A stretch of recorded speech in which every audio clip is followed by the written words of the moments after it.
Hey there and welcome back to another Demon Slayer video. And today we're going to be talking about the latest episode to drop, episode 8, The Hashira Unite, which is the final episode of the season and the Hashira Training Arc, and will be followed off with a trilogy of films that will finish off the series and be released in cinemas. And I gotta say, it is a bit annoying that the ending's going to be across a trilogy. Is it going to be one per year? Is that how it's going to be? Yeah. That's killed the hype a little bit, not gonna lie. Especially since this episode's so good and tense and exciting, and it ends right as it's about to heat up. But okay, movies, lovely. But hey, they did well with the train film, and this episode's far longer than usual, almost like a trial run, a prologue short film, so I do have faith they'll be good. It's just having to buy 3 cinema tickets when I used to just have to fire up Crunchyroll on my TV. That's a little bit annoying. And so yeah, here we go, episode 8, let's jump into it. So we start off the episode returning to Muzan as he slowly walks into the Grandmaster's estate. And honestly, this whole scene, it's a masterclass in setting the mood. It really makes it feel like this is the beginning of the showdown of the ages, the family confrontation 1,000 years in the making. The animation's gorgeous, really well done, and I know it's not really considered shot selection or cinematography in the normal sense of the word, but like the angles they're using and all that, the shots they're using to present the story, just really cool. And yeah, Muzan just casually walking out of the mist, dressed up in that sleek white suit, footsteps echoing, the music, the mist sort of lingering around his body. It all just screams final boss. And then the distortion on the screen and in the audio with every single footstep he takes across the bridge, my god. Such a good way to present the opening credits. The more I see, the more I do get hyped for those films. I'll still feel ripped off, but my god, this was so good. And then they finally meet for the first time ever, and this scene where they talk, it goes for almost 20 minutes, and whilst at this point I think you do want to jump right into the action, that 20 minutes flies by. There's so much going on in this scene, and there's just this lingering tension surrounding everything that makes it hard to look away, because you know that Muzan's cruel and violent and insanely powerful, so he could kill him in an instant, and when he sees little girls, he could kill them instantly too, so it keeps your focus and you hang on every single word, waiting for one of them to make a move in the showdown. But beyond that, you also get a really cool look into both of their characters. First, we get some good banter where Muzan cooks the Grandmaster for being shriveled and disgusting, saying he's actually disgusted to see that his eternal rival, the clan that he's hunted and has thwarted him for thousands of years,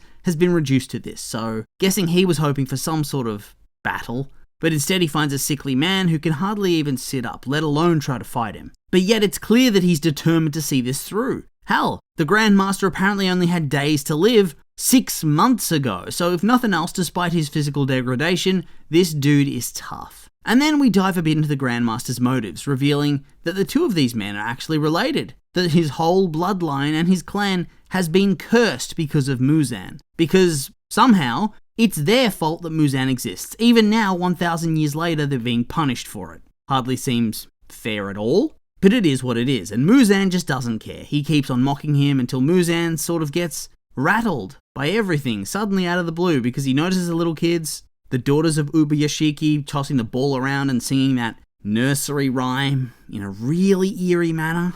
Yeah. Seems even the demons are finding these little kids creepy. I know I do.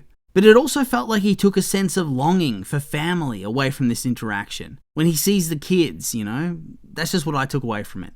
That it briefly touches on whatever lingering humanity exists still within him, before the scene returns to the heart of everything. That Muzan desires eternity, to live forever as an immortal demon who can do as he wishes to anyone and anything.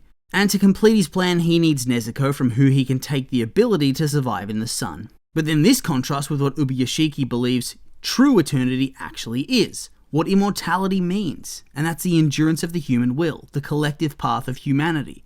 Not the survival of any one person, and that by defying that, Muzan's drawn wrath down upon himself from the gods. So really, beyond a battle of good versus evil, it's turned into a battle of ideals and creeds, the collective versus the individual. And that's what the Demon Slayers represent, the eternal will of humanity coming to bear against Muzan. That despite the fact that many of them are going to die and have died in the past, Muzan and his demons continue to ruin lives, which just breeds more Demon Slayers who come to protect humanity and who can't forgive the demons for what they've done. And yeah, this whole sequence, it's just hype. It's just hype. What can I say? The music going from slow and eerie and mystical to pure epicness. I love the shot with the lanterns and then the tiger and the dragon spirits awakening.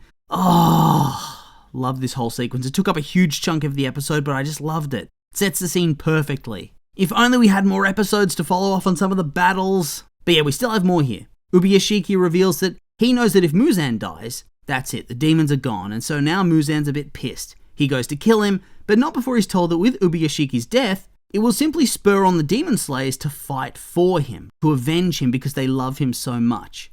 And it's here that I think it's shown that this guy, whilst being very benevolent and sweet, is also a little bit manipulative. He's obviously a very good man, but he has to inflict trauma on his beloved Hashira by summoning them all to the estate just to let them witness his death. That's so rough. He is a schemer. He's really smart but rough. And yeah, he doesn't even give Muzan the satisfaction of actually giving the killing blow. Instead, he suicide bombs the whole estate, taking him, his wife, and 2 of his kids down with him. Now that's some dedication for you, huh? And the slow-mo explosion with the rumbling music, yes! A triumph in every single category, especially the animation. And then the tiles are coming off the roof. Damn, look at that shit. And then Muzan's tossed out of the flames looking like the colossal titan from Attack on Titan. Demons still feel pain, right? Because my god, that would hurt. Yikes. And I loved Muzan's realization that he's been played by this sweet, smiling man in bandages who had a heart of iron underneath it all. And honestly, this came out of left field for me. Similar to Muzan, I did not think he'd go all out and blow up the estate. I figured he was trying to stall to let the Hashira actually see him get executed directly, but this was really cool, and very clever that they had the spikes inside the bombs to make it harder to regenerate. To slow him down just in time for a blood demon art from that random guy from the city when Tanjiro tried to chase him down, to pin Muzan in place. And this is followed up by Tamayo impaling him with her fist, which he absorbs, leading to her revelation that she'd perfected a drug that turns demons back into humans, and so he's just absorbed that, and the clock is now ticking for him. Whether it actually legitimately works, I guess remains to be seen. I honestly kind of doubt it will work on him. It feels a bit cheap to end things like that. It'll probably work on Nezuko though, but I just don't think it's going to work on the big demon. And then he mocks her about her family and how it was her that killed them, not him, and that she went on to kill hundreds or maybe even thousands of humans herself, so in his eyes, she's no better than him. But all of this is simply stalling for the big fella to get into position, and for the battle to truly begin. And I'll be real, I did not expect that big old monk to come in swinging that giant-ass flail, obliterating Muzan's whole upper body. That was insane. I don't know, I just didn't expect the gore explosion. And then there's the reveal that the Stone Hashira had been in on this plan the whole time, to use him as bait to lure Muzan and to inspire the others. And I think I started to clue in that he was going to be part of this because he didn't show up running to the estate. They didn't give a shot of him, implying that he was already waiting with Tamayo, ready to strike at the right moment. Anyway, here it's revealed that Muzan's not going to die from a simple beheading. And this shot where his head grows back with each different layer coming in, that was gnarly. And so it's determined that Muzan can only die from direct sunlight. And so they have to fight an endurance battle against him. And that's going to make for one hell of a film trilogy, but it would have been nice to see a season instead, but oh well, it is what it is. And then Muzan uses a blood demon art to shoot out brambles at Himejima, who uses his stone skin form, which...